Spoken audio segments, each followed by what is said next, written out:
Admit করতে থাকে সবাইকে।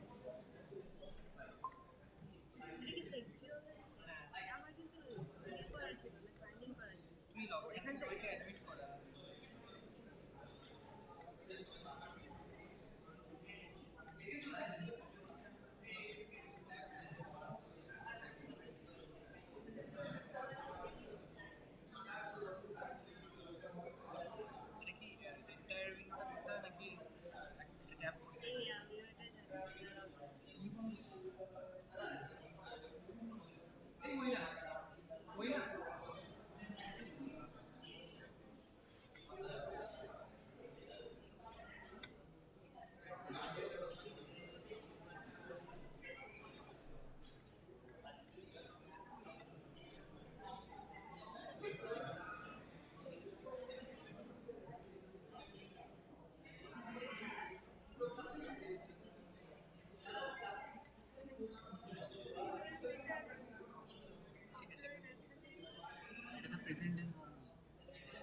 প্রেজেন্ট হচ্ছে তো কি করবে এখন প্রেজেন্ট হচ্ছে এসে পোস্টারটা খুলে দাও মাইকটা অন নেই কিন্তু হ্যাঁ এখন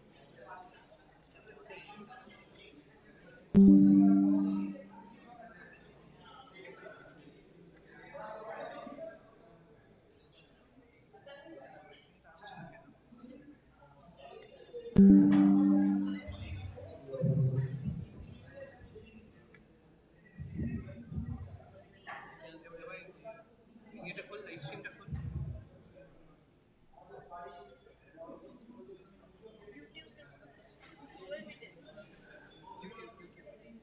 Geological Institute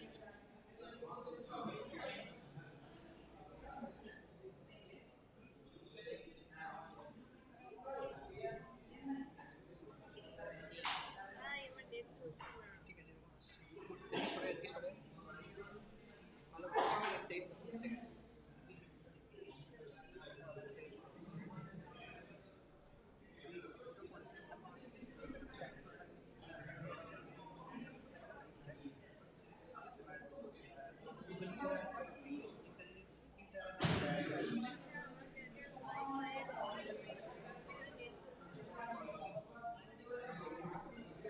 শুধু গুগল মিটে করে মাইকটা অন করতে হবে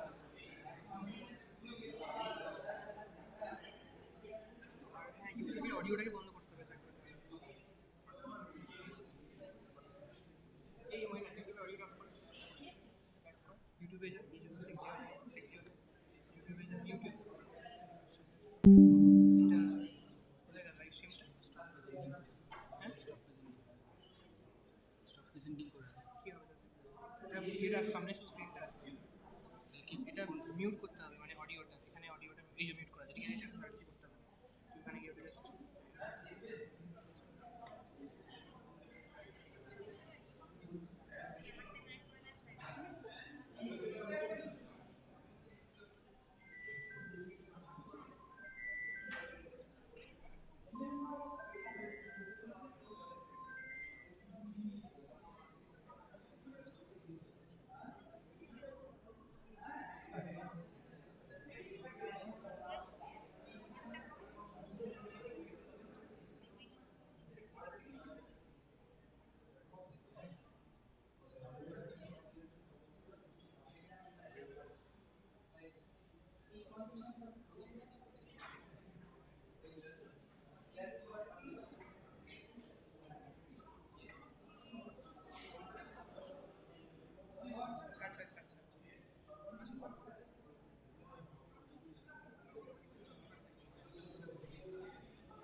জলটা নেই তো এটা প্রেজেন্ট করতে না না বুঝতে যাচ্ছে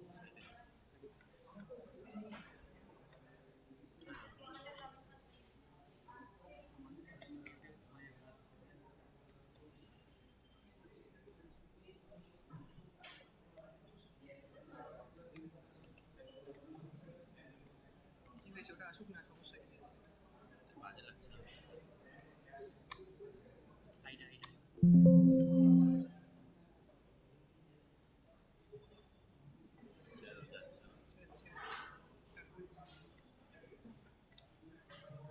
গুগল মিটে খুলে রাখ।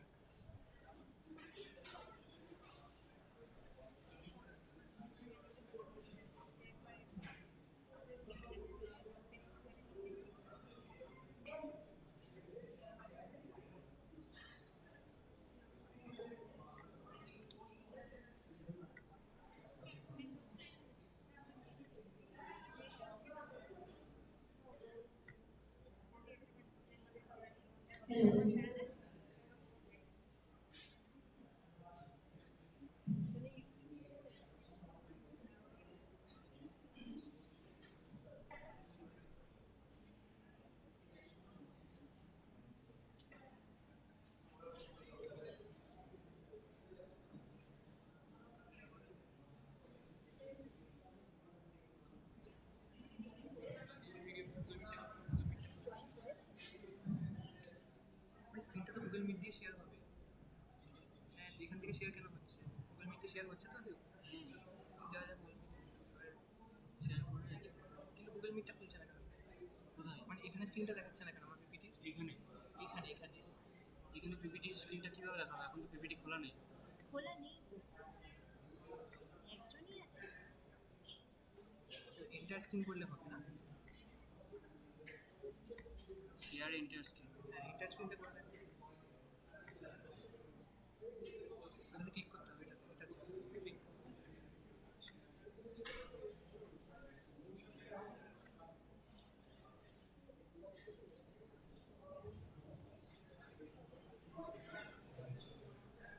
এবার যা ওখানে যা। দেখা যাচ্ছে, ওরা দেখতে পাচ্ছে, আমি এটা বুঝতে পারছি না, দেখতে পাচ্ছি গুগল মিটে ঢোকো।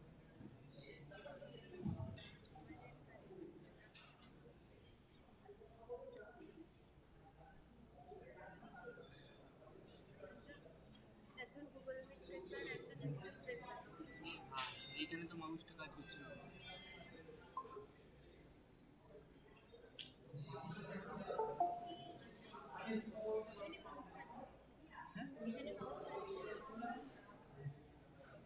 আরে ওটা নিজে থেকে হয়ে যায়, মানে এখান থেকে এখানে চলে আসে, তারপর নিজে থেকে একটু ওয়েট, মানে একটু পরে রকম মুভ করা চলে। আরে ওটা এখানে কি করে আসে? হ্যাঁ, এবার এসছে, দেখ অ্যাডমিট করে আমাকে। অ্যাডমিট করে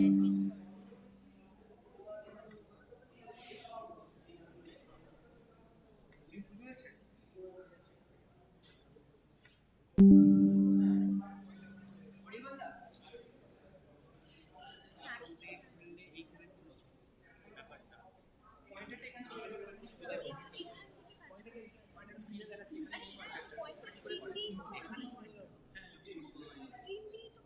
এখানে পরে না স্যার যখন এখানে পিপিটিটাই করবেন আরে খুলছে না কেন? এখানে তো কিছু আসছেই না আসছে কল স্ক্রিন ওপেন কর এখানে পয়েন্টার হচ্ছে না এখানে পয়েন্টারই নেই। খুলে দিচ্ছি আমি খুলে একবার করছি এটাতে চার্জ এইটা নেটের এটা না নেটের এটা দাঁড়া আমি বলি একবার স্টপ শেয়ারিং করো স্টপ শেয়ারিং এর এটা তো আসছে এই তো আছে স্টপ শেয়ারিং বিমল ঠিক আছে হ্যাঁ, এবার স্ক্রিনটা শেয়ার। এই উইন্ডো করে দাও উইন্ডো করলে তো তোর পিপিটিটা শুধুমাত্র শেয়ার পিপিটিটা আছে খোলা আছে উইন্ডোটা ট্যাপ করলে ভালো হবে। হ্যাঁ ট্যাবে তো খোলা নেই ট্যাব মানে তোর ব্রাউজারের মধ্যে যে ট্যাব আছে তার আচ্ছা, পিপিটি খুলছে না দেখাচ্ছে আচ্ছা তাহলে তো ট্যাবে দেখ আরেকবার ট্যাবে আরে ওখানটা সিলেক্ট করো, নাহলে আসবে। না না না এটা আচ্ছা, হ্যাঁ হ্যাঁ, ক্যান্সেল। না না না না না না কাট ফুল ইন কর ফুল ইয়ে ইন্টারেস্টিং কর কোনটা স্ক্রিন 1 স্ক্রিন 2 কেন দেখাচ্ছে আমার তো এগুলো তাই না তুমি শেয়ার করো মানে স্ক্রিনে পুরোটাই খুলে যায় Screen 1, screen 2. অ্যাকচুয়ালি পুরোটা এমনি হয়ে যায় এবার আসছে এবার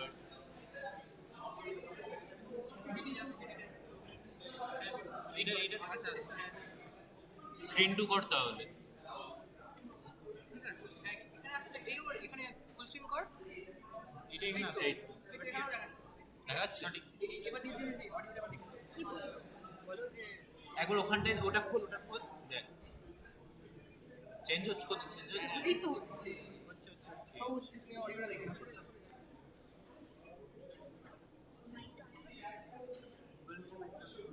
হ্যাঁ ঠিক আছে এটা হাইড করে দে এটা হাইড হাইট করিস না এটা এইটা হাইড করা আরে হাইট করলে এটা মাল্টিপল স্ক্রিন হয়ে যায় না আমার তো কোথায় মাল্টিপল স্ক্রিন হচ্ছে হবে দেখো এবারে ব্যাক কর গুগল মিটে যা গুগল মিটে যা এবার মাইকটা অন কর মেজারমেন্ট আনা হচ্ছে ঠিক আছে Good afternoon, everyone. People, those who have joined through the Google Meet, is the audio clear? Hello. এখানে কাউকে বল মেসেজে এই কার্ডে লিখে মেসেজে Please confirm that if the audio is clear.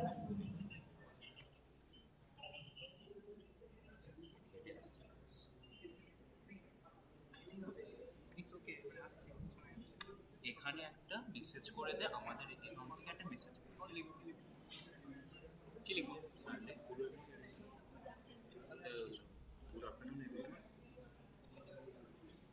We will begin shortly. তিন না আরো বেশি জয়েন আরো ছিল জয়েন করে ছাপাতে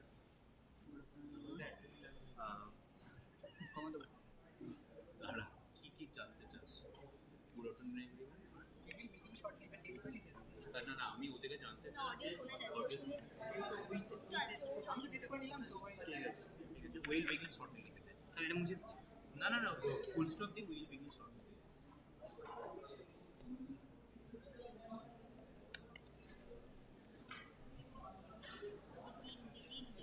এক শর্টলিতে এসএইচ লিখবি উইল বিগিন দ্য সিরিজ তোমার অডিওটা ইউটিউবে ভালো এটা তো স্ট্রিম হয়ে যাচ্ছে মাইক অফ করা আছে না ইউটিউবে মাইক অন করে ঠিক আছে দেখ কি হবে প্রবলেম হ্যাঁ ঠিক আছে বাট এই স্ক্রিনটা শেয়ার করে শেয়ার মানে গুগল মিটে শেয়ার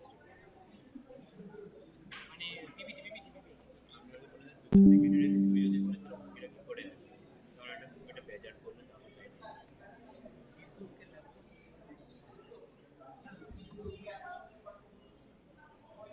মাইকটা আসছে না আমি তো শুনতে পাচ্ছি তো ইউটিউবে চ্যানেল কিন্তু ইউটিউবে মাইক বন্ধ করলাম না তখন একদম গুগল মিটের মাইকটা শোনা যাবে বন্ধ করে দেয় কিন্তু সেটাই আবার সেটাই আসবে দুটোতে অডিও আসছিল তো হ্যাঁ বন্ধ করে দাও পিএস স্টুডিও থেকে এইটা মাল্টিপ্লাই হয়ে গেলে ইগনোর করা যাবে না স্টপ প্রেজেন্টিং এটা তো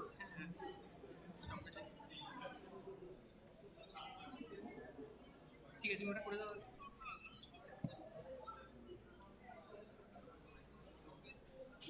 এই যে বন্ধ করাই আছে কিন্তু ওটাও আসছে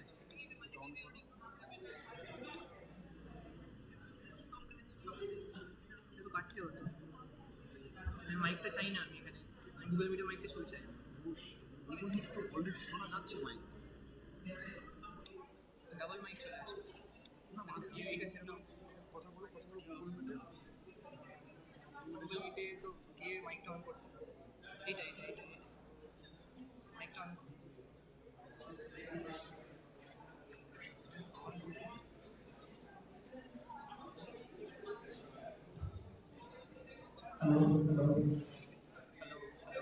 হ্যালো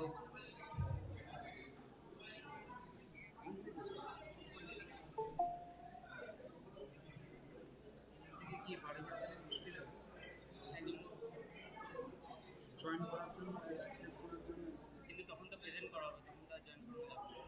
আমি একদিন জিআই থেকে ঢুকে যাচ্ছি ওইখান থেকে ফোন থেকে শোনা যাচ্ছে? শুনতে পারবে? হ্যাঁ এইখান থেকে অ্যাডমিট করে দেবো হ্যাঁ তাহলে অ্যাডমিটটা কেউ একটা করিয়ে দেবো হ্যালো হ্যালো হ্যালো হ্যালো। আচ্ছা গুগল মিটের লিঙ্কটা দাও একদিন জিআই থেকে জয়েন থাকে তাহলে ফোন থেকে অ্যাডমিট করাতে পারবে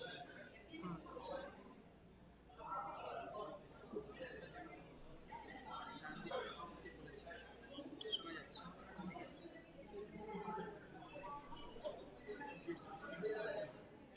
শোনা যাচ্ছে না। ঠিক আছে। এই মেডিসিনটা শেয়ার একটু অন করো না, স্ক্রিন শেয়ার করতে শোনা যাচ্ছে। Share share share.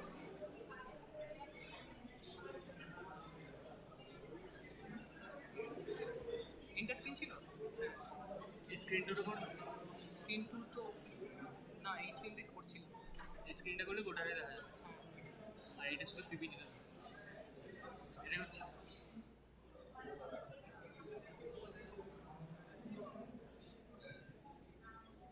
ঠিক আছে, এবার বললাম না কি প্রবলেম হচ্ছে? দেখো একবার খুলে আমার কিছু দেখাচ্ছে না। এই যে এবার হয়ে গেছে। এটা কি স্টপ কর, স্টপ কর। হ্যাঁ এবার ঠিক আছে। এটা কি স্ক্রিন টু করলি? না তিন মানে এইতে যা।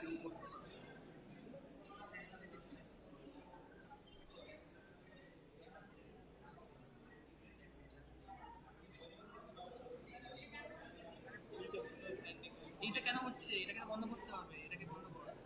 সব শেয়ারিং করে।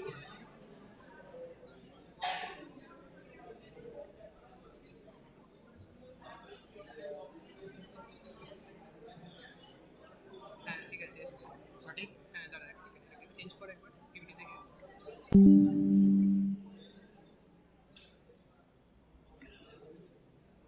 চেঞ্জ কর। নেক্সট পেজে যা।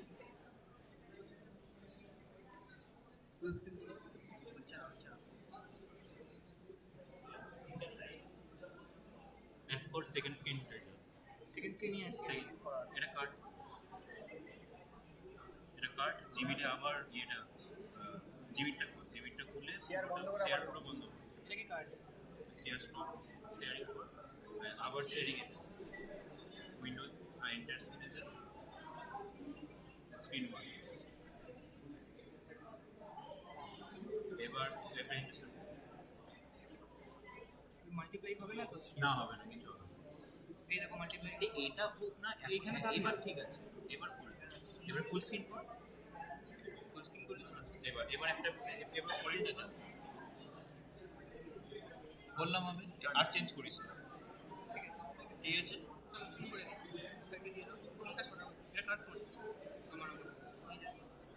ঠিক পয়েন্টারটা কোথায় পয়েন্টারটা স্যারের কাছে।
A very good afternoon to everyone.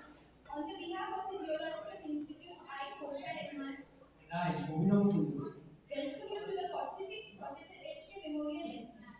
after 2 long years of worldwide disasters due to COVID, we are very delighted to have this memorial lecture at our Department of Geology, Presidency University.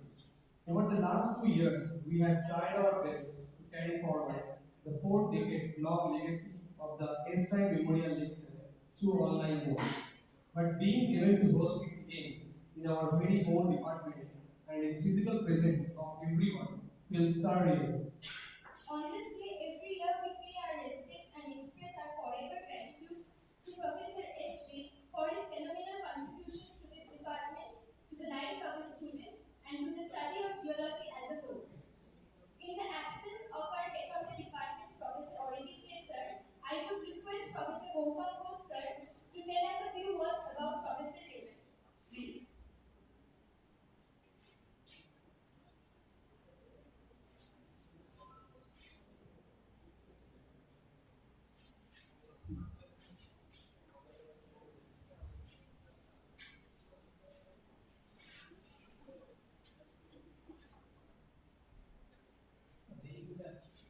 A very good afternoon to everybody. Professor Prabir Dasgupta, the distinguished member of our alumni and the institute, my teachers, colleagues, friends and students, I welcome you all to this 46th extra memorial lecture being organized today by the students of the Geological Institute, a student body of our department. As far as I can remember, in 2019, the last time we met in this room to pay homage to Professor S. Lord, and as the students say, that these 2 long hours, this 2 to 3 long years, we have been could not practice this lecture in the physical mode in zoology. So I am really happy that today we have been able to gather here again and pay our homage to our late Professor Prabir. I am also really happy that today we have amongst us my ex-colleague and senior Professor Prabir Dasgupta, who will be delivering this lecture today. So at the very beginning, I wish to pay tribute to Professor Roy and say a few words about him, particularly directly to our youth students who are not much aware about Professor Ray. So Professor Ray, he joined this department in the Presidency College department in the year 1944, and from the very beginning, he established himself as a very renowned teacher and researcher, and he has a special ability to enthusiastically his students to infuse his enthusiasm within his students. That was his special ability. And within a few years, he took the stewardship of the department, and he particularly revolutionized the teaching and research practices of the department through his sincere efforts and obviously with the help of his fellow colleagues. So, Professor Ray was a legendary teacher, and he had a special ability to inculcate or encourage his students to follow newer disciplines within geology. And many of his direct disciples, they became very eminent geoscientists in their later career. After the sudden demise of Professor Ray in 1976, the department followed this practice of organizing this lecture every year in memory of Professor Ray. And on this occasion, we vow to follow his footsteps, to try to follow his practice of teaching and train young minds, and eventually also enriching ourselves. So with these few words, I would now request the students to continue with the proceedings of this course. Thank you.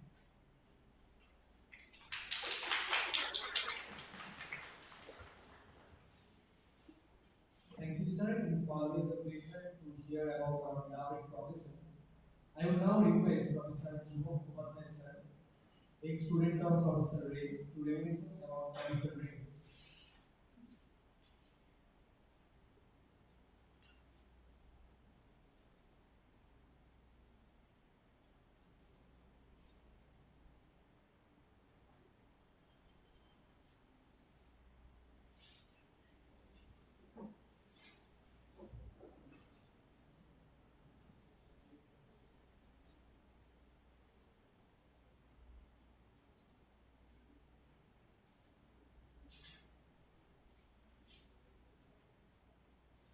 Dear friends, I have the great good fortune to be a student of Professor Rai.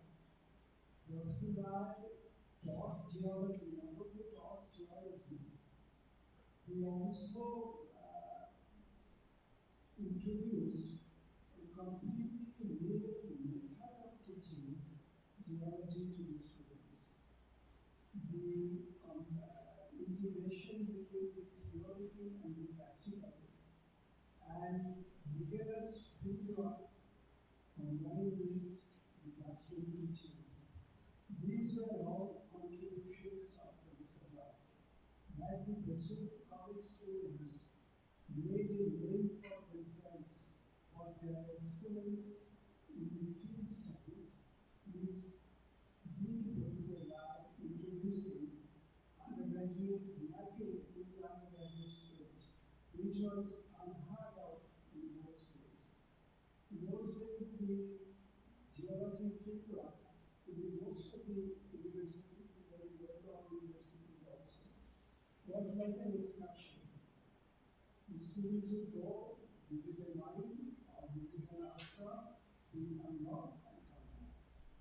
Even in the undergraduate stage, Professor Rai introduced the method that the students learn, the method of mapping. And then the students moved to different institutes in India and abroad also. And they introduced this kind of teaching. Now, apart from teaching, Dr. Rai also initiated the modern study of research in this department. Before Dr. Rai, there was sporadic research. Prabir Dasgupta was an excellent paleontologist. He published many similar papers in paleontology. But what we call a trend of research, that after the premises stage, the students stay back in the department and continue with research. And even in the MSc stage, the dissertation thesis work was comparable to the dissertation for the PhD in many other universities. And I have heard stories of students of this department showing their MSc thesis to their teachers abroad, and they were astonished at such a high standard of work was being done at the MSc stage at the university. And another point that he always highlighted, he suggested that you pick up simple problems. Not, you don't have to be a very elaborate things. Pick up simple problems which can be tackled by students, so that your problems which are not generally addressed during the research. Like I remember he said, one of the undergraduate students, he gave a study, it was a research, but he gave a study that you study the fractures in quartz and see whether their fractures have any crystallographic control.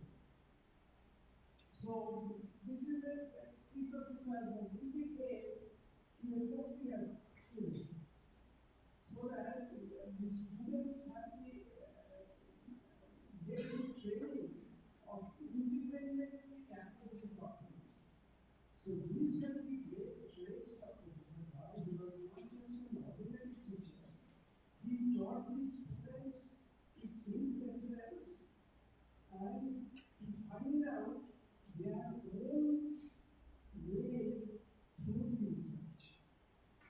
So I think this department owes a lot to the path shown by Professor Ray. And we are all beneficiaries of his time in the department. So, with these words, paying my deepest respect to the professor, my beloved professor, I thank you.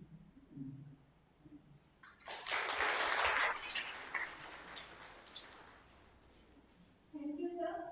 Now, without any further delay, we are very delighted to introduce to our guest of honor, Dr. Prabir Dasgupta, sir. Dr. Prabir Dasgupta did his BSc and MSc from Presidency College and received both the degrees from Calcutta University, securing highest marks with first class. He independently carried out his doctoral research and received PhD from Calcutta University. He joined ONGC in 1985 as geologist. Leaving ONGC, he joined Durgapur Government College as lecturer in geology in 1986. He served erstwhile Presidency College from 1996 as a member of faculty before joining Presidency University as registered in 2012. In 2014, he was transferred to Durgapur Government College. Dr. Dasgupta started working on the reconstruction of tectono-sedimentary history of Gondwana basins in peninsular India at the initial stage of his career. Later, his interest was extended into the Lesser and Himalayan sedimentary successions. Besides conventional sedimentological analysis of basin-fill successions, Dr. Dasgupta successfully addressed some fundamental issues of sedimentology through laboratory simulations. He invented new methods and devices for correct acquisition of paleocurrent data. He also successfully extended his expertise to the Department of Geology, University of Lebanon, Tunisia, in deciphering the Bedouin paleogeography of Central North Africa. He has published his research in different leading journals, including Earth Science Reviews, Geological Society of America Bulletin, Journal of Sedimentary Research, Sedimentology, Sedimentary Geology, Journal of Structural Geology, Marine and Petroleum Geology, etc. He has 20 research papers in his credit. In 2006, he received UGC CEC Award for Best Subject Expert in Earth Science. He has also been elected Fellow of West Bengal Academy of Science and Technology. We would now request Dr. Prabir Dasgupta sir to deliver his lecture.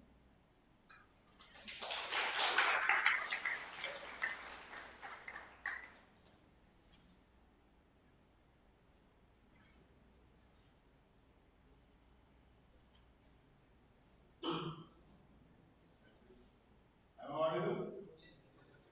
Thank you.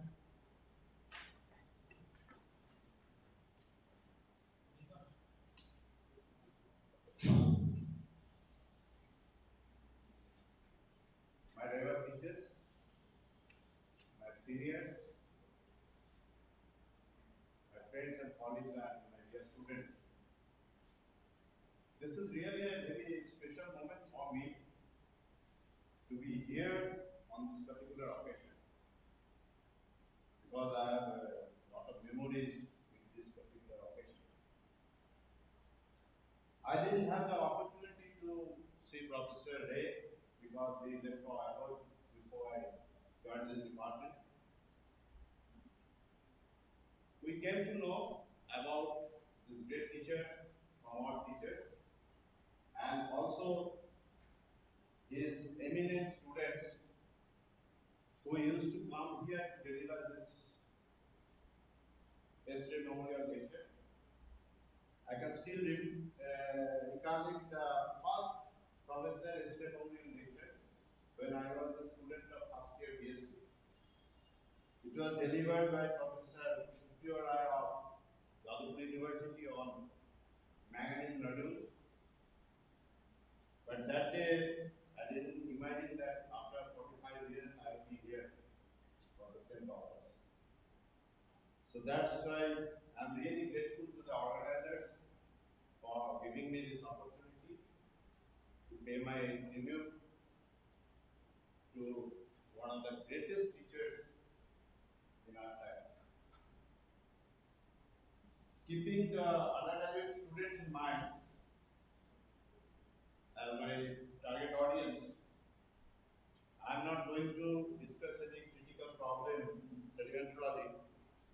Rather, I will share a story of revelation of another story of Cryogenian Earth from cross succession of Lesser Himalayan. This is our study area. The western part of main boundary is Kashmir. It is in Himachal Pradesh, commonly known as Shimla Hill. This is Krol Hill, the type area of this succession. This is Patmunda Hill. This is Jatoli Hill. And this is the course of Aliana River. The broad structural geometry, it is just a culmination depression. And these two hills are synforms. And in between, this is the axial trace of the antiform. Actually, there is a thrust through which the Paliana river is flowing, and due to this weak zone, this part has been eroded, and that is the reason behind this negative topography. However, I am not going into details of this structural geometry because the main context is slightly different. And this is the general stratigraphy of the area. The area was first studied by Auden in 1934. At that time, this succession was identified as carboniferous succession because this Blaney boulder bed was coordinated with the Talchi boulder. However, that's a long story. Finally, it was established that this is actually a proterozoic succession. Now, this succession was revised slightly by Jiang and his co-workers. They rectified the age. Otherwise, they maintained the same lithology, but simultaneously they introduced some confusions also because they designated cross sandstone and Jamaat formation and placed under infra formation, which is a gross violation of this code of stratigraphic nomenclature. Some other problems are also there regarding identification of rocks, etc. And basically, for that reason, we decided to explore this succession. And this is the succession we proposed from our detailed study. Mainly after detailed structural analysis, we identified two discontinuities. One, angular unconformity between brown shell and black shell. Actually, these units were considered as infrakrol by Auden, and in Xian's work, there is no mention of this black shell. And another, interbasinal thrust. This is broadly siliciclastic succession with minor amount of limestone, and this is carbonate succession that has been placed on the siliciclastic succession along an interbasinal thrust, and this is a pre-orogenic thrust. I will come to that point later. Now, I started working with this succession in 2012. I went there with my student Sumit for his master's dissertation, and this is the first exposure we found on Baliana river section. This is Blaney conglomerate overlaid by a carbonate deposit, and this association, this has found its room in the global map of Merino snowball hypothesis. This is Blaney. This map was published by Prof. So before going into cross succession, for the undergraduate students, I would like to give a brief idea about this snowball hypothesis. Actually, the idea initially came from the paleobiologists. The eukaryotes, considered as the ancestor of all animals, appeared on the earth about 2 billion years ago. But during first billion, they had not developed beyond unicellular protozoa or filamentous saga. But during the terminal phase of Proterozoic, within a very short time period, 11 animal phyla suddenly emerged, and which is known as Cambrian explosion. And this event was attributed to some prolonged genetic isolation and selective pressure leading to some extreme proterozoa. And with this background, geologists came forward with an explanation, the Cryogenian snowball. The foundation was laid by Harland in 1964. He published a paper compiling information on the occurrences of Precambrian glacial deposits all over the world. And based on that work, Gosling in 1992, he first proposed this hypothesis, and which was carried forward or elaborated by Hoffman. Now, what is the geological evidence behind this? Just one conglomerate which they identified as of glacial origin, overlain by a carbonate. What is the implication? Because carbonates can be deposited between 33 north and 33 south latitude. That means only in the lower latitude zone, what we call tropical region. And it is overlying some glacial deposit. It implies that glaciation encroached lower latitude. So based on this idea, they conceived the whole earth was covered under a thick ice sheet, and they designated this as snowball earth. But there is another school of thought who believe that along the equatorial zone there was a thin veneer of ice, so they called it slush ball. But I am not going into details of this because this controversy has not yet been resolved. And there are a lot of literature on this snowball hypothesis, but this article, a popular article published in Scientific American in 2000 by Hoffman and Schaap, a complete idea about this hypothesis is available in this article. And this picture is Hoffman. This picture was cited as the evidence of snowball earth hypothesis. It is from Namibia. This association, gravity deposit overlain by carbonate, it is globally accepted as the evidence of snowball earth. This is the global perception, but this is the point of our objection. We raised objection because according to the snowball earth hypothesis, this association is not possible. Why? Just common sense. They conceived that huge ice was accumulated over a period of 10 million years, and they are suspecting the thickness of few thousand meters. Now, for deposition of limestone, the average temperature should be something around 25 degrees centigrade. So the prerequisite for deposition of limestone is the melting of the major part of that ice.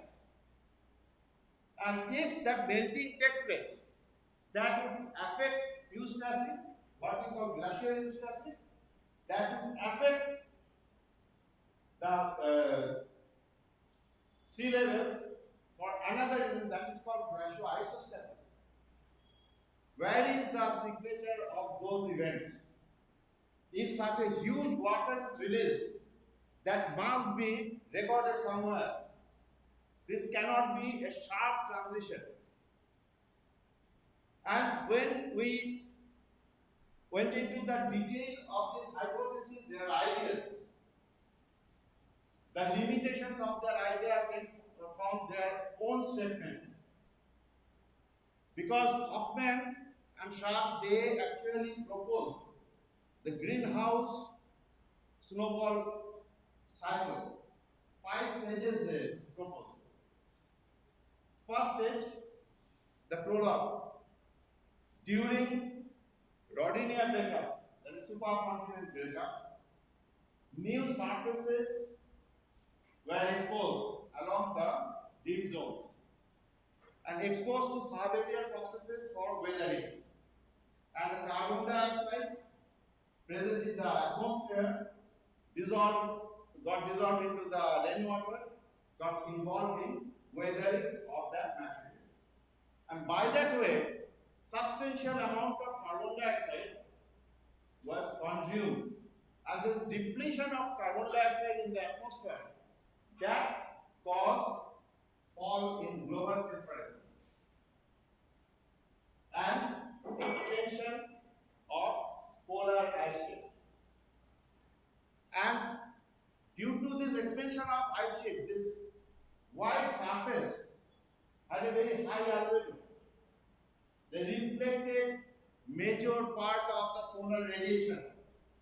That in turn again decreased the global temperature, and that finally caused the extension of the ice sheets, and possibly the whole Earth was covered under the ice.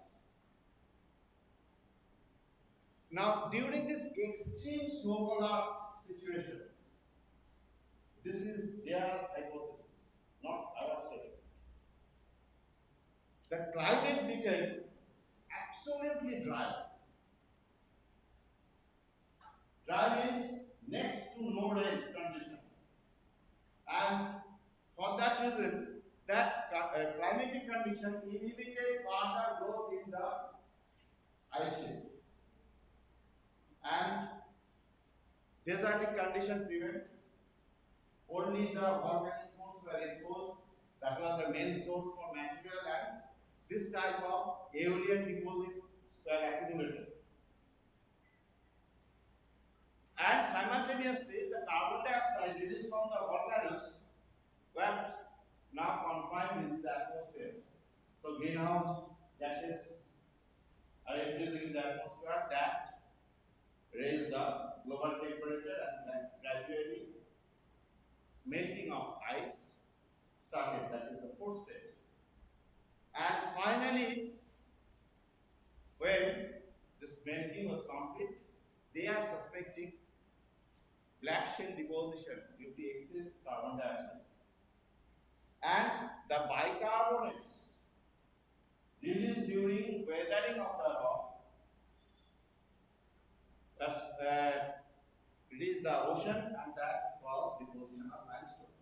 Then obviously, from their statement, between the glacial deposit and limestone, there must be some reaction. Even in the original proposal of Carswing, when he described the implications of global snowball model, he specifically suspected some eugenic condition due to presence of floating pack of ice on the sea that must have prevented exchange of oxygen between the oceanic water and atmosphere. So that definitely caused eugenic condition in the bottom one. But where is the evidence? Obviously, there is a big question whether that conglomerate, what they are identifying as glacial deposit, that may not be glacial. Another point I must mention here, the point they cite in favor of their hypothesis that carbonate, for its negative density 13, which implies some enrichment carbon in the atmosphere. Actually, during this Rodinia breakup, at the initial stage of Rodinia breakup, due to volcanism, the CO2 content of the atmosphere was very high. So obviously, if some carbonate deposit is there, that must show this synthetic negative transit. Now, let's come back to our succession. This is Blaney formation, the basal unit. Now, Blaney conglomerate, in most cases, this type of upright clast, rounded clast, these are very common. Particularly this rounded clasts, in the coarsest fraction, the boulders and coarse cobbles, since they are rounded and this rounded clast outnumber the angular grains are there but in the finer fraction. This goes against this interpretation of glacial origin. Some flat surfaces you may get, but these are not first of all faceted boulders, and we didn't find any striation on it. And if you call it a faceted boulder, then it is inverted, so essentially pure material. The fact is that these surfaces are basically ledges of original bedding, because most of the boulders are derived from the underlying bedded sandstone of Shimla group, and this type of clasts are very common. Just block of bedded sandstone. That's why you will get flat surfaces. And when we see in a thin section the matrix material, larger grains are mostly rounded to sub-rounded. Angular grains are there in the finer fraction. And mode of occurrence. Actually, initially we had some problem to find out this conglomerate body, because I got 3 maps on Delhi conglomerate, 3 distinctly different maps. So I decided to go directly to the Bali analytical. Of course, Audit did not publish any map of Lenny or the contribution of our Indian orbits. And later I saw that this particular unit is not mappable at all. This occurs as isolated lobate body, typically convex upward lobate body, not laterally persistent. Laterally marked into the post round shell, and within this unit, one thing is very common. Presence, this is the Bennington. Presence of upright clast, which is unequivocal evidence of cohesive debris flow, because this upright clasts indicate thixotropic character of the matrix material. And we found this dynamic type directly on the fault scarp. This is this exposure. This part is of Shimla group rocks, older rocks. Here is the fault scarp, and this is the dynamic type. And since we suspected this as subaqueous debris flow, just to confirm it, another deposit must be there. That is the deposit from the ancient turbidity current. Because when the debris flow moves through the ambient fluid, continuous friction on the upper surface that releases finer material, and the turbidity current is generated. That is called ancient turbidity current. And when this debris flow freezes, beyond the snout of this debris flow deposit, this turbidite must be there. But the fact is that this type of deposit can be seen only in the longitudinal section of the fan deposit. But in most cases, we got transverse sections. Fortunately, One section I got, the first section I have shown you, just in continuation, there is a right angle bend of the Valiana River. And this is the longitudinal section. Here is the transition between this diamictite, and I collected the sample from this bedded unit. Actually, it is very difficult to distinguish this from the overlying carbonate because of practically no color contrast.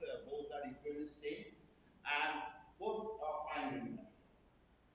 But when I prepared the thin section, it showed this type of excellent normal grading and fiber typical of Prabir.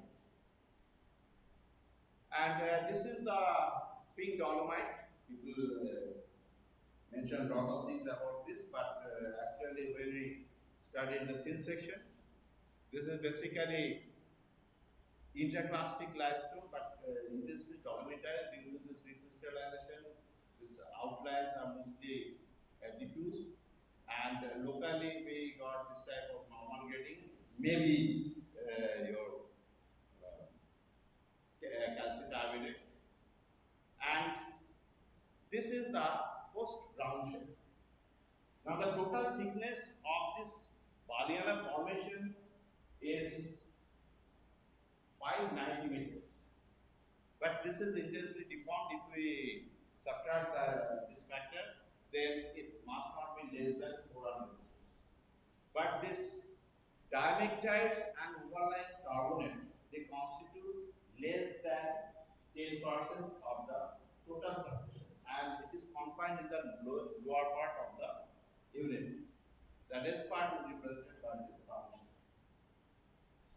And since there was some idea of glacial origin, so we analyzed the matrix of layering as well as ground shape to determine the chemical index of alteration. And we got the value varying between 65 and about 80, which indicates chemical weathering, prolonged chemical weathering under one surface temperature. If it took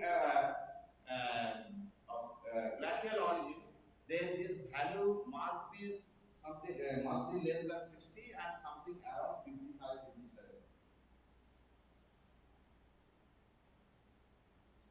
And this from the matrix of diamictite, we got the this Zartan detrital Zartan H is 656 plus minus 21 millimeters. So actually, these diamictite bodies are subaqueous debris flow deposits occurring as fault scarp fan loads. Actually, this particular succession we correlate with the prologue of snowball. Because weathering of rock for a long period, that actually led to this depletion in CO2 content at falling temperature, and this thick succession of shell, which is the product of this prolonged weathering, that implies that this is actually the prologue, and these fans were formed during the initial phase of basin opening when this rift system developed along the fault. This is a very common thing in any rift basin. It starts with some muscle deposits. Now, there is another problem. As I mentioned that this diamictite body is not mappable unit. These dots represent the location of this diamictite body. There is another set of exposures here, just beyond the limit of this map, near Gili thrust. Now, occurrence of this diamictite at two levels were explained differently by different workers, particularly Auden and Zian and his co-workers. Auden explained this. He suspected it was due to fault infiltration. But Zian and his co-workers, they correlated these two with two major events one of tertiary, one for millennium. Now the question is that since this is sedimentary deposit, after a gap of 100 million years, we cannot get identical lithology. These two could be similar in nature, but even in all respect, this diamictite and overlying carbon, these two are identical. So when we carried out detailed structural study of the area near Gilithas, just along the base of this diamictite body, we found a thick, few meters thick, sheared floor, where the diamictite has been intensely sheared, and we also got some shear lenses. And our explanation is that after deposition during tectonic reversal, possibly part of this fan deposit was uplifted, and after denudation, presently they are operating at these two levels. And we fully support Orden's idea that it is mainly due to structural reputation. Then comes most important unit, the pyritic action. Our reviewer asked me one question: why are you not claiming this as your discovery? I told him that no, we cannot claim because there was a mention about this black shell in Orden's work, but he did not elaborate. But incidentally, Zia and other workers, they could not see this unit. But the average thickness of this unit is 314 meters. And you can see this whole hill is made up of black shell. Absolutely dark color black shell, you cannot miss it. You cannot confuse it with other shells there. People consider the whole shell as the infratrough. But the fact is that this is a occurrence of black shell. You can see its extent and dimension. It is not local.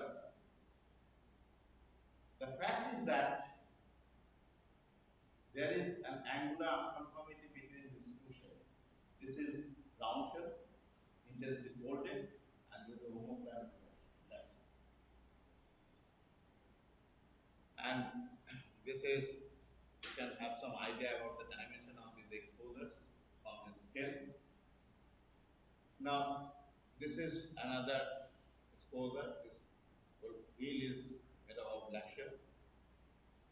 Now, this black shell, as I told earlier, that the proponents of this snowball art, they also speculated some eugenic condition. But black shell is found in different stratigraphic levels, and it is normally attributed to oceanic anamorphic events, particularly during glacial eustacy, flooding, when this marginal seas and epicontinental seas expands, accompanied by an increase in production of organic carbon. That is a favorable situation.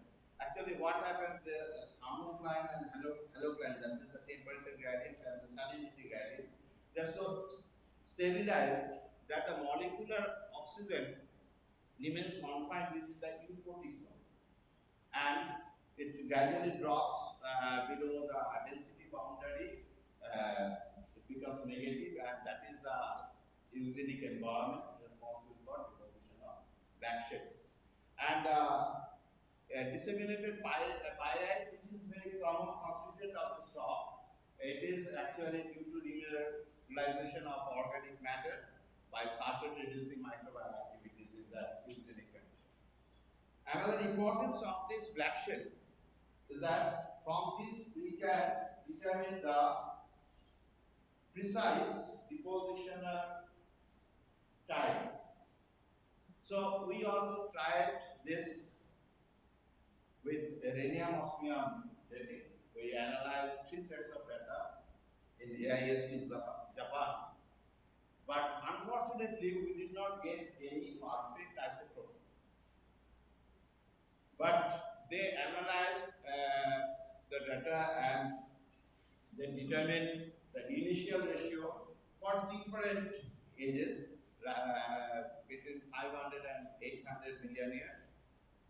In all cases, the initial ratio was markedly very high, more than 1.07, and this value matches very well with all black shells of post-Meridional period reported from different parts of the globe, and from this it can be correlated with the cryogenian snowball event, mainly Meridional snowball event. The next unit is Krol sandstone. Very interesting. Even in the exposure, you can see these spherical grains, perfectly spherical grains. When Motinda went to field with me, he used to call it Sabudana sandstone. And this yellow band, this is Krol sandstone. And this is characteristically bimodal in nature. The coarser fraction is rounded to very well rounded, and finer fraction is subrounded to rounded. And this rounded concavity, this is considered as unequivocal evidence of Aeolian origin. The sands are millet-seed sands of Aeolian origin, but the deposits have no signature of any Aeolian origin. If we see the deposits from its proximal to distal end, these are the sequence. First, a thick bedded unit, absolutely massive, no internal ordination. It implies rapid sedimentation from a very high density, equivalent to non-cohesive density. And at places it is overlaid by thinly bedded units or some little laminated units. On closer examination, these ripples appear to be combined flow ripples. Only in the shallower part after deposition, these were exposed to this combined flow, and these ripples are formed. As we move further towards downflow direction, radically different thing, normally graded sand and sandstone with bipartite layers, typical of turbidite.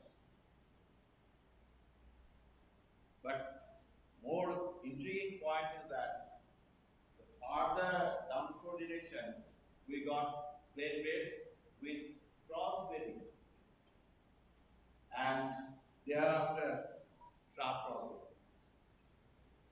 This part initially was very problematic for me, but incidentally I got, this is the disposition of faces.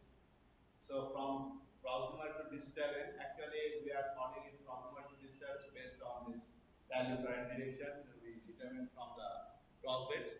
Now this part can be easily explained from Boehmer cycle through flow transformation from massive bed to graded bedding and plain bed. It is can easily be explained. But the problem is here, because according to Boehmer cycle, we are supposed to get ripple here, but we are getting cross bed. Then I got a paper by Allen, who explained that for sandy debris flow, instead of ripples, there should be dunes, the turbidites. And he defined different trajectories. Actually, our deposit follows this trajectory B. Just right. And this was our model. This is the extreme snowball. This is the Aeolian deposit. At the initial phase of melting, the black shell was accumulated here, and after after melting, this material was washed down by meltwater and this type of fan deposit was formed. And the age we obtained from the vertical zircon around 630 million years. Now, provenance. Actually, from digital zircon, not only the age, we use this to identify the provenance. And this was analyzed by Professor Kaushik Das in Hiroshima University. Now, he analyzed and interpreted the data. He told me that I can explain all the peaks from North Indian craters, excepting the youngest one, 650 million. Because there is no evidence of any early Pan-African origin record in the North Indian craters. Actually, at that time, when I received that mail, at that time I was confused with another information, which I acquired from the field. The paleocurrent direction that suggested a southwesterly flow. Obviously, not from Indian part, the material came from the opposite side. So I had to explain this. One problem raised by Kaushik, I have to explain that 650 feet, as well as I have to explain this paleocurrent.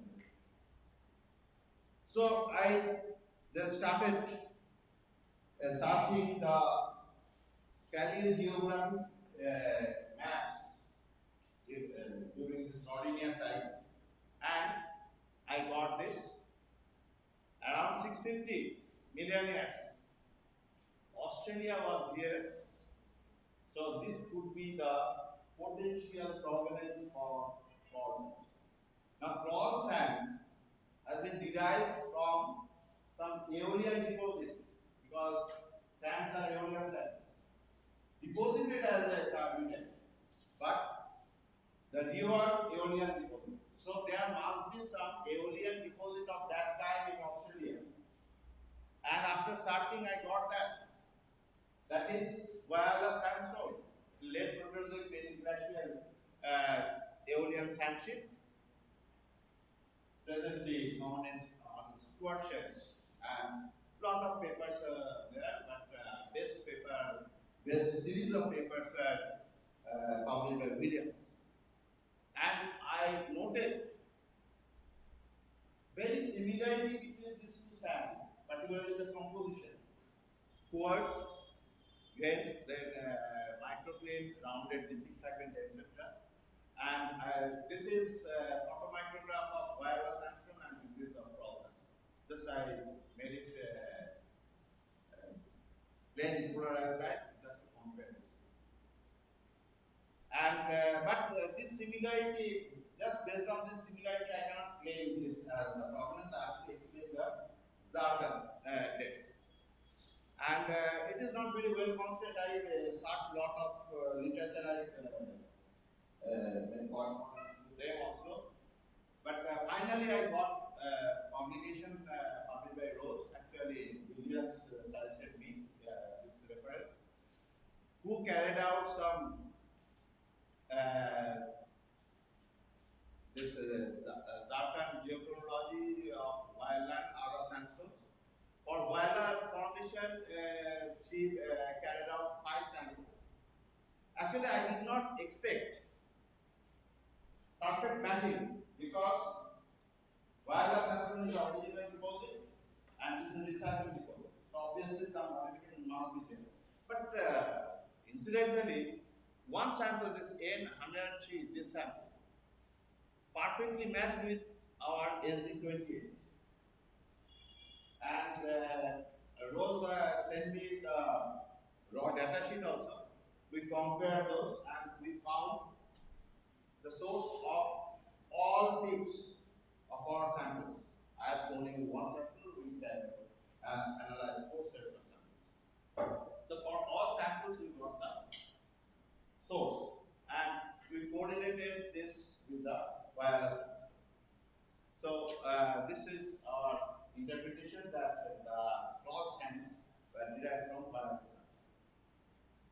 Then comes most interesting part of the story, the silty mass. This is overlying the North sandstone, and originally by Auden and all other workers, this unit was described as limestone, Krol A of Auden, and mine formation of Jiang and his co-workers. Not only that, Jiang and his co-workers, they describe many things. This is there are pockets of this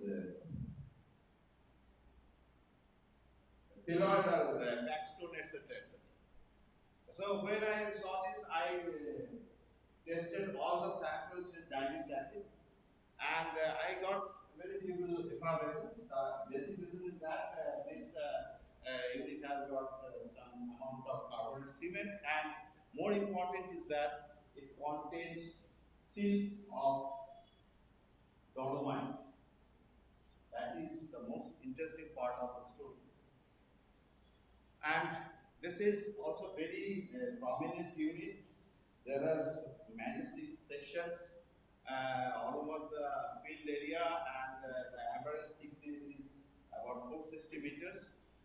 And on closer examinations, I found basically three phases are there. One is a scour filling rippled laminated unit with a thin veneer of clay, just clay draped. One laterally persistent bed with very impersistent lamination. And the third one, which is the most common type, this bedded unit with these layers, few millimeters, 2 to 3 millimeters average thickness, but they are laterally persistent. But since very fine-grained material, we cannot say anything from this exposure. We have to study the thin section. This is the plain bedded unit. This light colors are silt layer, and this is argillaceous layer. Very sharp content. Indicates some dominance of some tractic flow. And for thicker layers, relatively thick, say about 2 to 3 millimeters thick, there we got bipartite layer, and the most interesting, normally graded. You just see the thickness. This is 500 micrometers, so this is less than 2 millimeters. Perfect normal grading and with load. A typical turbidite, but it is not laterally persistent. Now, interesting point is that this microturbidite we got just above some scour surfaces. So I postulated that definitely the original mud was reworked by some bottom current, and during that time, bottom current this mud got mixed with bottom current that generated the turbidity current, and from that density current, this type of deposition took place. So we carried out some laboratory simulation. Here only I had one laboratory here. This circular fluid, we poured some mud here, and we released water at the mud water interface with the help of the siphon, just to mimic this bottom current. And due to erosion of this mud, this type of turbidity currents generated. Now, after running this, we collected the samples with tube, dried it, impregnated with resin, prepared the thin section, and we got bipartite as well as normal degraded units, which we got very similar to our rocket. And that layer with impersistent lamination, on microscopic study we saw this lenticular fabric. Actually, this particular fabric was explained as fever. That was also through experiment. He described that during reworking of mud deposit, the coagulated mud flakes. Those are accumulated and subsequently during compaction, these are flattened and produce this type of lenticular film. So this also indicates this type of rework. And the third one, this is normally called triplet in the literature, scour surface. This is a ripple unit and smart drift. It will be more clear from the thin section. This is the scour surface. This is a ripple laminated unit and this is smart. And this particular structure was described by McWhorter, the triplet succession, and he established that this is a diagnostic product of wave-generated fluid dynamics. Actually, almost identical succession was described by Wilson and Skibber from Genesee group of Northern Appalachian Basin, but that is possibly lower development. And this is so similar that after seeing the paper, the photograph, we were very confused how such similarity is there. They also explained this deposit following the model proposed by Marchari and McWhorter. They described this type of deposit from Cretaceous Eocene.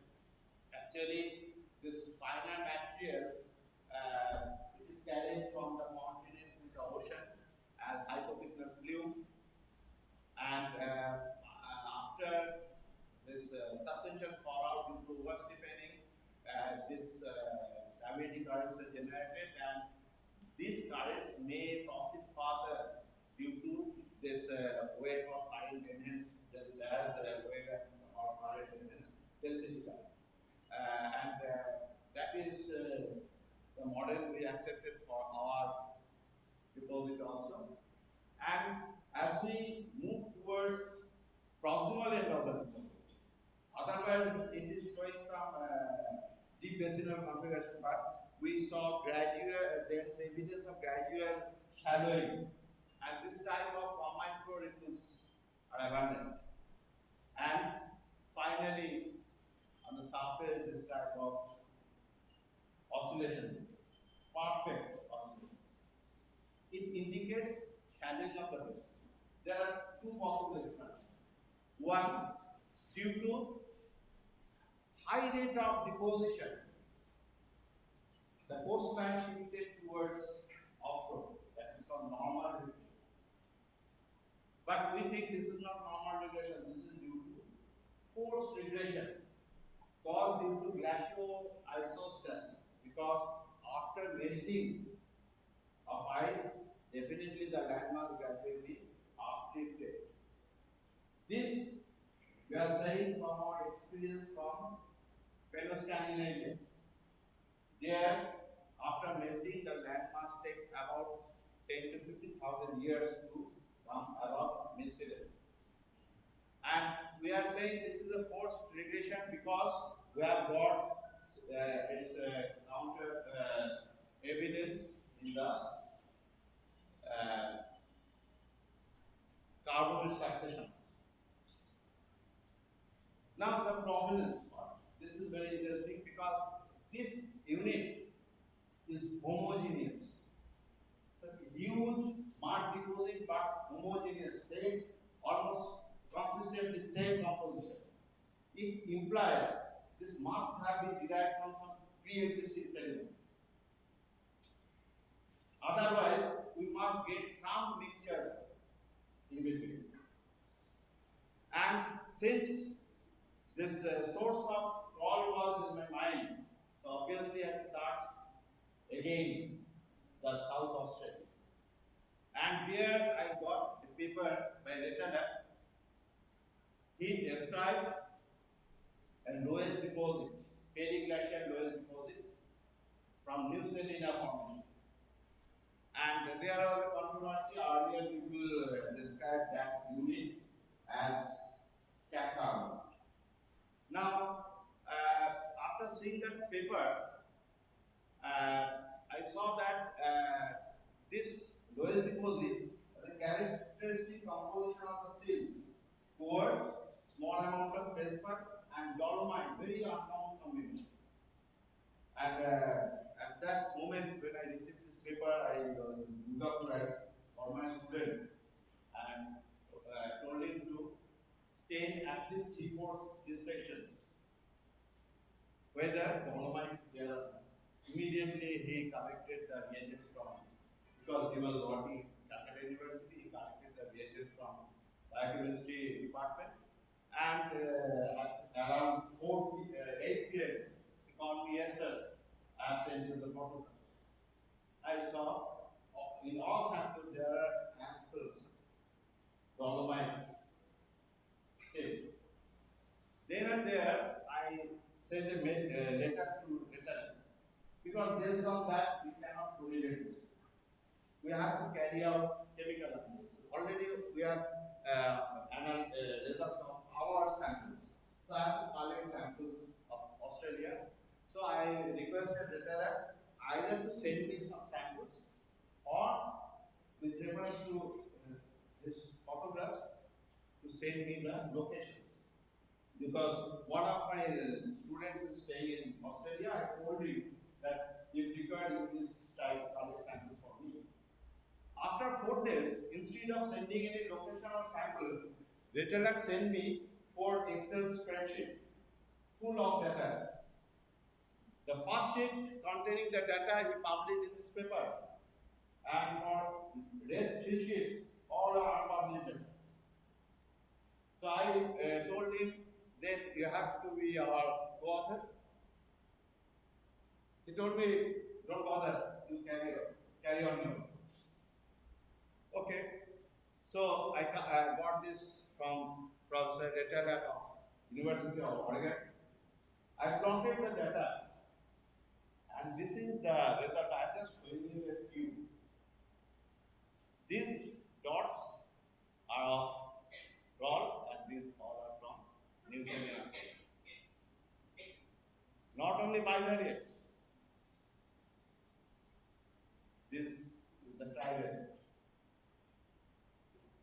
So now I am 200% convinced that this silty mark has been derived from New Zealand. So again I wrote him that I am going to communicate the paper. Would you please co-author? He told me no, because I generated the data for some other purpose, so I will write my own paper. I told him, how is it possible, because this is unpublished. He told me, don't bother, I am publishing this data in my website, in paper website. I am really grateful to him.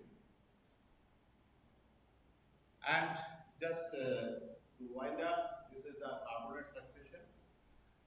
Just 5 minutes I will take. This is the lowest unit, the red shell limestone.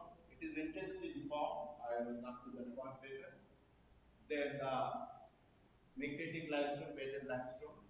Then ulitic limestone. Now bedded limestone to ulitic limestone, indicating shallowing of the vessel. This is unequivocal evidence of regression. But the extreme situation, Karst brachia, indicating subaerial exposure of the carbonate deposit.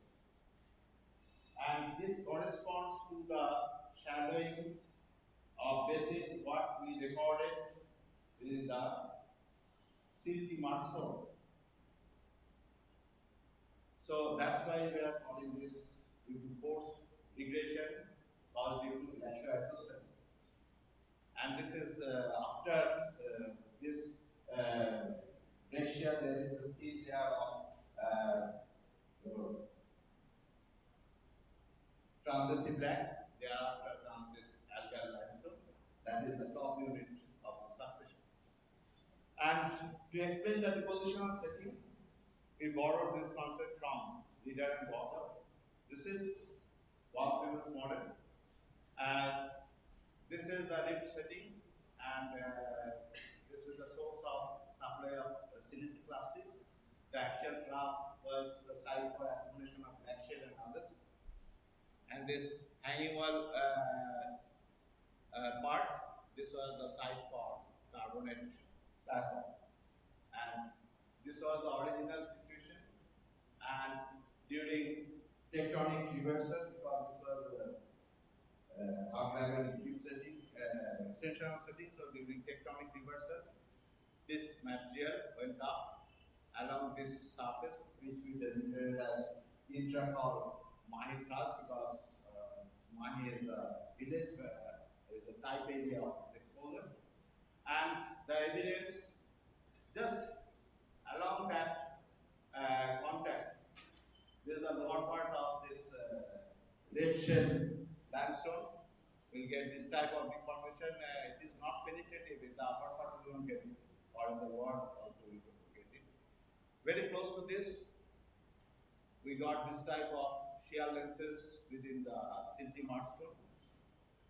This is part of large recambent fold. These are the axial images within red shell. This is implication, all confined within few meters. And this is just at the contact. This is silty mudstone. This is fold within limestone, embedded within red shell. And along this, and this is finally the regional exposure. This is the carbonate ramp. This is flat. This is the orientation of the carbonate bed. These are steeply dipping. The silicic clastics are low dipping units here. And actually, this part is exposed on this side. If we go from this road at the next level, we get the Mahi village where that road cut section is available. You can see all deformation there. And few omission of beds are also there. Here, red shell has come directly on black shell. Here, this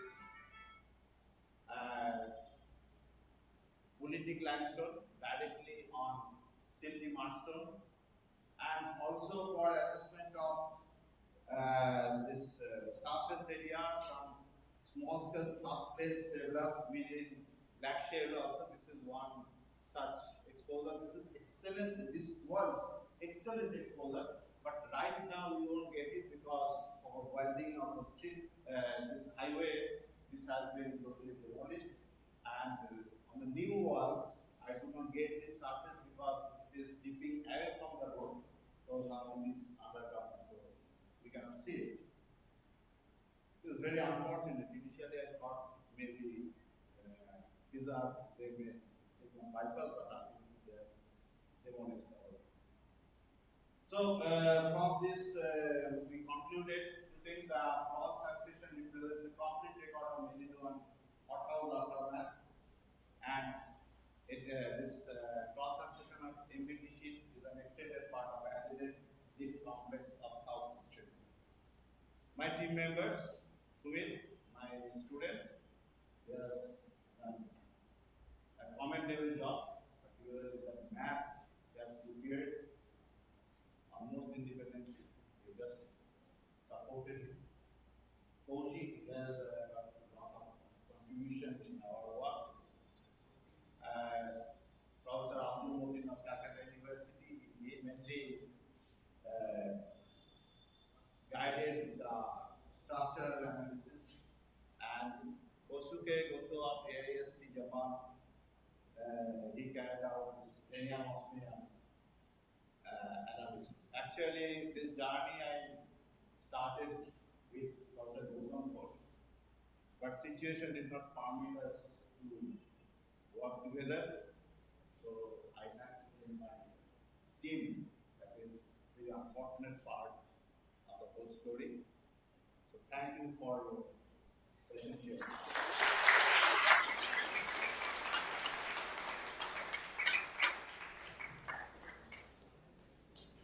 Thank you, sir, for enlightening us with this wonderful session. Now we are open for the questions. If anybody has a question, they can raise their hand. Also, people who have joined through the Google online offline mode, they can also put up their questions in the chat box.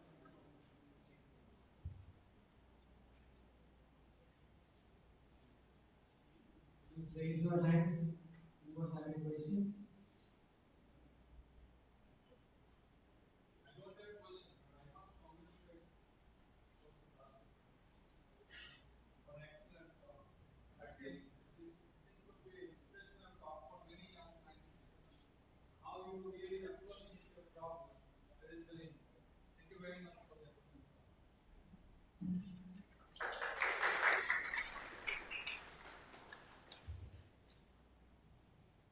Anyone else?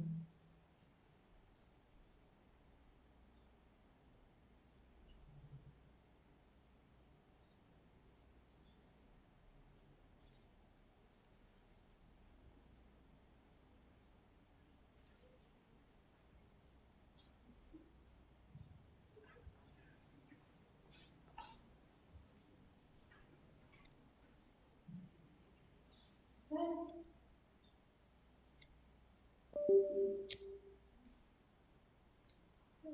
Sir Bangla বলছি প্রথমে মানে একটা brainy formation থেকে কি ওই snowball আর্টের হাইপোথিসিসটা এসেছে Snowball Arthur hypothesis বললাম যে হার্ড লাইন মোবাইল করেছিলেন আর পৃথিবীতে কোথায় কোথায় আছে তাতে উনি ফার্স্ট যেটা দেখেছিলেন ওরা প্যালিওম্যাগনেটিজম এই বিপল প্যালিওম্যাগনেটিজম করে তারা ডিপোজিটটা যখন ওখানে জমা হয়েছে তার ম্যাগনিটিউডটা বের করেছে এবং সেখানে উনি দেখিয়েছিলেন যে লো ল্যাটিটিউডে প্রচুর গ্যাসের ডিপোজিট আছে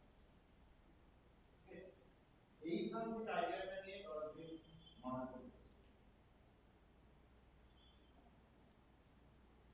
স্যার আমি অ্যাকচুয়ালি কনফিউজ ছিলাম যে না ডাস্টবিন যখন ডাস্টবিন অ্যাকচুয়ালি হফম্যান ওরা যখন আরো ডেটা নিয়েছিল তখন from literature they collected the information of this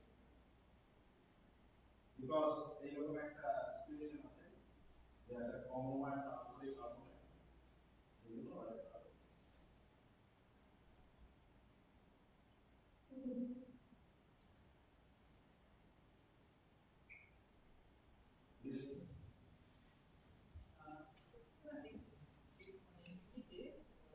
obliquity of the planet has an effect on the mid-latitude glaciations.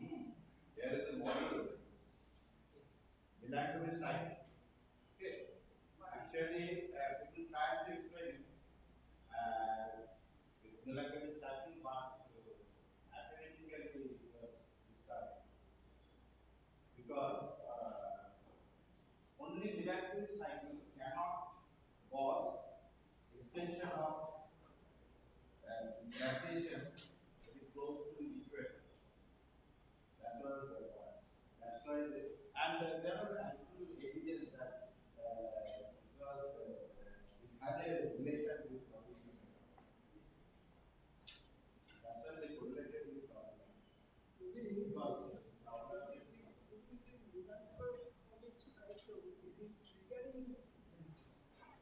সেরকম আইডিয়া সেরকম কিছু পেপার আছে কিন্তু রিলেটিভ সাইন্টিফিক তো সেটা হেল্প করা যায়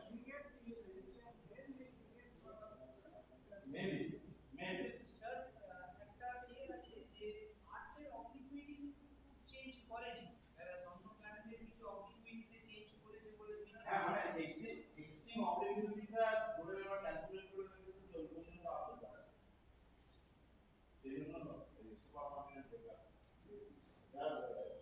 অনেকটা অ্যাকচুয়ালি এই লিভ সিস্টেমের সঙ্গে এটা একটা ডাইরেক্ট রিলেশন পার্টিকুলারলি যারা অ্যাকশন নিয়ে কাজ করছে তারা দেখেছেন যে যেখানে এই ধরনের আউটলাইনিং সিটি ডেভেলপ করেছে সেখানে ইউনিটি কন্ডিশনটা অনেক বেটার হতো এই জন্য তারা অ্যাকশনটা অনেক পার্টিকুলারলি এরিয়া অনেকগুলো জায়গাতেই কাজ করে ওরা মেনলি ডিফারেন্ট এভিডেন্স নিয়ে কাজ করে তারপর দেখছেন ওনারা এটা দেখি বেশিরভাগ জায়গাতে আমরা লিভ সিস্টেম এই লিফটিং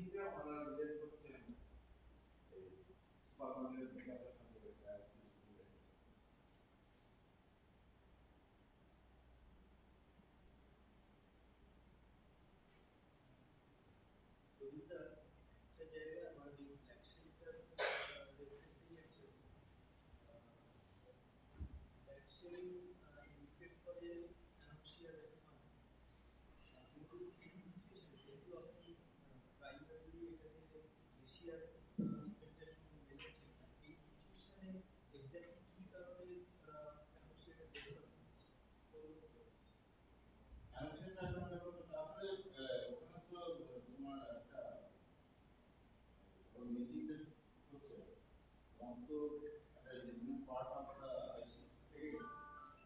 যখন ফুল মেল্টিং হয়ে যায় ফলে সেটা একটা যেটা প্রিভেন্ট করেছিল oxygen exchange between the atmosphere and ocean water this one of the reasons এবার ওশান ওয়াটারটা যখন আস্তে আস্তে স্টেবিলাইজ মানে ফলে অক্সিজেন যেটুকু ছিল সেটা হচ্ছে ওই বাউন্ডারি লেয়ারের উপরে কনফাইন করে মানে যারা অ্যানালিসিয়া মডেল তাদের অবজারভেশন হচ্ছে ওখানে কনফাইন করে দিয়ে বাউন্ডারি লেয়ারের নিচে মানে ডেন্সিটি লেয়ারের নিচে এই বিভিন্ন কন্ডিশন হ্যাঁ এটা তো শুধু চন্দ্রিকা না ইয়াঙ্গার ইয়াঙ্গার পজিটিভ পাওয়া যায় এবং সবগুলো ধরো তোমার এই কার্বন ফেডারেল গ্লাসিয়েশনের সঙ্গে রিলেট করা আছে ওনারা তো এই অ্যানালিসি নিয়ে টাইম ওরা সেগুলো স্টাডি করে তখন অক্সিজেন বড় অক্সিজেন অনেক বেশি ছিল তখনও এই অ্যানালিসিসটা ডেভেলপ করতে কিন্তু আমি বলছি অ্যানালিসিস অনেক ক্ষেত্রে গ্লাসিয়েশনের সাথে কোনো সম্পর্ক নেই তখন সেটা ওরা তো ন্যাশনাল আয়ারল্যান্ড যেটা অনেক ভ্যাকাসিন আমাদের দেখুন এটা গ্লাসিয়েশন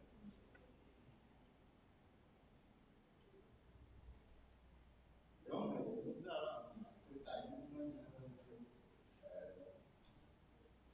process from national transition that part is very interesting national state দিকে আমরা জাস্ট কিছু স্যান্ড পাই ফ্লোটিং স্যান্ড আস্তে আস্তে থিক ইন্টারমিডিয়েট তারপরে থিক ইন্টারমিডিয়েট যার মধ্যে ধরুন ইন্টারস্ট্যাটাল ফ্র্যাগমেন্টেশন তারপরে সে গ্লাসিয়েশন ওই সেকশনটা beautiful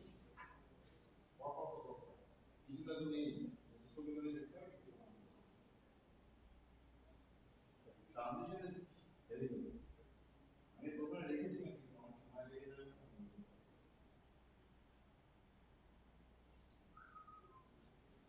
Any more questions?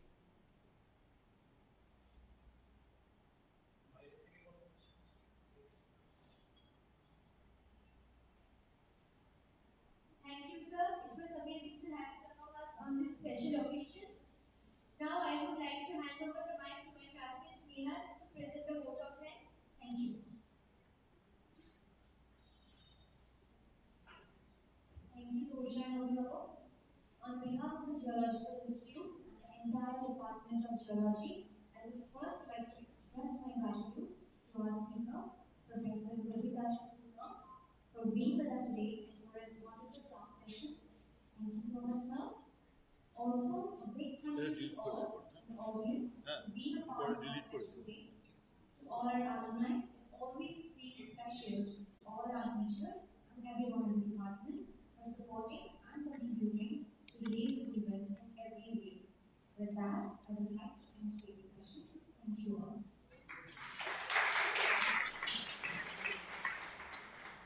Also, we have made some arrangements for some refreshments in the corridor just outside this room. So, I would request you all to please avail of that. Thank you. চলে গেছে